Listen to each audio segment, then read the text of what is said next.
Nah, caranya tahu gimana? Lihat Alkitab. Sebelum air bah, maka itu Nuh bingung. Akan ada hujan. Dulu kan nggak ada hujan. Cuma ada embun. Nuh bingung, hujan itu apa? Aku akan tumpahkan air dari langit. Aku akan buka pintu-pintu langit. Nuh bingung. Nah, disitulah rusaknya bumi ini. Sebelum itu nggak ada fermentasi. Jadi kita tinggalkan apa? Nggak ada peragian, nggak ada.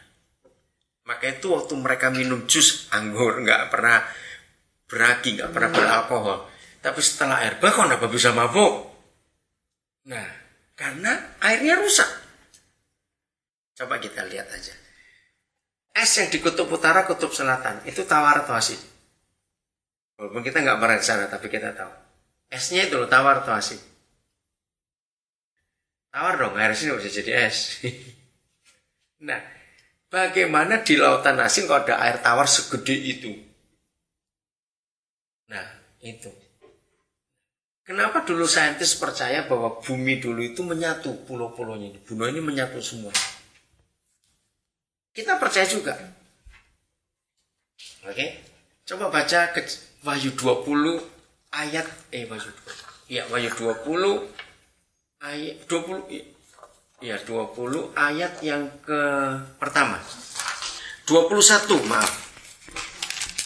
21 ayat pertama. Then I saw a new heaven and a new earth, for the first heaven and the first earth has passed away, and there was no longer any sea. Nah, anehnya di mana? Kalau langitnya lenyap, buminya lenyap, berarti lautnya juga gak ada dong. Tapi mengapa Papa berfirman secara implisit tegas, lautnya pun tidak ada, no longer sea, no longer sea. Nah, ya otomatis toh. Nah, ternyata kata laut di situ adalah air asinnya. Ternyata dulu pun nggak ada air asin laut itu tawar semua. Tapi karena penguapan yang terlalu berlebihan, setelah air itu turun, laut itu jadi asin. Nah, air tawarnya yang di udara itu dulu disimpan Tuhan di kutub utara dan kutub selatan itu. Dan Papa akan cairkan itu kembali untuk dikembalikan nanti ke udara lagi, ke langit itu, supaya bumi kembali iklim sejuk. Nah, buku, saya lupa judulnya apa.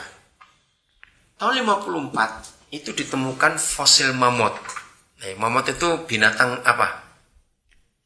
Mamut, gajah yang berbulu panjang di Siberia. Oke. Nah, waktu ditemukan pertama kali fosil mamut, ada begitu banyak fosil mamut di Siberia. Mereka kaget. Ternyata di celah-celah gigi mereka dan di lambung mereka itu masih ada kelihatan tumbuh-tumbuhan daerah tropis. Kan aneh. Nah, dari Khatulistiwa ke Siberia itu berapa ribu kilometer. Di dalam perdebatan para saintis waktu itu tidak ketemu jawaban. Yang bisa menjawab satu saintis Kristen, yang lupa siapa namanya. Mereka berargumentasi. Semua fosil itu hanya bisa terjadi kalau binatang itu matinya tidak wajar. Karena tiba-tiba suhu berubah drastis. Karena kalau binatang mati wajar, itu nggak memfosil tapi membusuk. Maka itu semua fosil bentuknya masih hidup. Ada yang duduk, berjalan, atau berdiri kan fosil. Masih segar, nggak mau busuk. Nah, tiba-tiba ada temperatur yang berubah. Nah, kapan itu terjadi? Nah, kita percaya ada dua kali. Kalau kita baca teorinya Stephen Hawking akan ketemu. Ada dua kali perubahan benturan yang dulu disebut Big Bang. Tapi Stephen Hawking membantah itu bukan Big Bang. Pokoknya ada sesuatu yang terjadi di bumi ini sehingga berubah. Jadi waktu mereka ribut, nggak bisa. Itu pasti mereka di tropis dulu. Tiba-tiba ada katastrofi besar lalu mereka lari. Saintis Kristen menjawab, larinya berapa ribu kilometer per jam? Kok nggak habis itu makanan? Jadi kesimpulannya, dulu dunia itu satu iklim. Baik utara maupun selatan, baik itu satu iklim. Semuanya sama. Tropis, sejuk. Cuma karena ada perubahan itu. Nah, kapan? Itu mereka nggak mau ngakui Alkitab. Karena Alkitab bisa menulis. Oke lah, nggak mau ngakui. Tapi kalian percaya sekarang bahwa ternyata di Siberia pun ada tumbuhan tropis. Nah, itu karena rusaknya itu tadi. Langit, airnya turun. Jadi Jadi kalau kita melihat lautnya kan nggak ada lagi, jadi air tawar semua. Kalau kita melihat dan dunia seperti ini, betul-betul bisa perang air, nggak perang minyak nanti dunia. Ya tapi air tawar akan ngeri sekali dunia sebentar lagi. Itu papar cepat turun tangan. Nah itu sains lagi. Kita tolong ya kalian baca di sini, betul-betul ya tetap sebagai buku sains yang hebat sekali. Bicara kesehatan, bicara ekonomi, bicara apa saja. Coba baca dulu ke Yohanes 1:3. Ini satu bukti lain lagi. Siapa yang menciptakan segala sesuatu itu? Baca. Ya, Indonesia boleh, Inggris suka nanti. 1:3. Segala sesuatu dijadikan oleh Dia. Tanpa Dia tidak ada sesuatu pun yang telah jadi dari segala yang telah dijadikan. Nah, Dia itu bicara firman karena ayat 1 berkata pada mulanya adalah firman. Nah, itu semua bicara firman. Oke, bacakan bahasa Inggrisnya boleh. Ayat 3. Through him all things were made. Without him nothing was made that has been made. Himnya adalah firman. Tanpa Dia. Oke? Sekarang, kalau tidak ada Alkitab, nggak ada firman Tuhan, kita nggak akan punya komputer sampai hari ini. Kenapa nggak bisa punya komputer?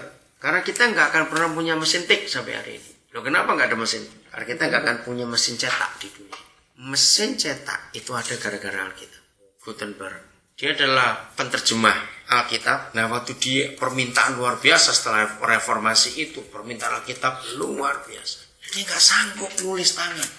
Nah, dia minta kepada Papa di surga, beri aku sesuatu. Nggak bisa ngomong mesin cetak dong, nggak tahu, nggak ada. Beri aku sesuatu Tuhan, supaya Alkitab firman cepat disebarkan. Nah, sesuatunya apa? Sejarah mencatat buku cetak pertama di dunia adalah Alkitab dong, karena itu asal usulnya. Nah, itu satu bukti. Kita nggak bisa, dunia nggak bisa mengingkari. Maka itu karena juga. Iya, buku pertama. Buku pertama dicetak di Delft. Oh, Delft ya pertama. Tahun 1477. Alkitab. Sekarang udah jadi Subway. Oh ya, hilang. Tapi masih di depannya ada Alkitab besar. Iya, tetap. Di sini Alkitab dicetak. Delft Bible. Bayangin itu. Cepat sekali. Jadi apa saja itu karena firman. Maka itu kita sebagai gereja sangat bersalah karena membiarkan firman Tuhan jadi nggak dikenal oleh dunia. Maka itu dunia boleh nggak ngakui, kita tunggu. Suatu saat mereka akan ketemu bahwa literatur tertua cuma Alkitab ini. Tidak ada yang lain. Nanti semua akan melihat pada Alkitab. Oke, jadi kalian belajar serius. Jadi pintar tuh harus. Jangan takut jadi pintar. Jangan takut jadi kaya. Karena apa kita maunya begitu. Taklukkan bumi. Dominion mandate. Itu bagus sekali.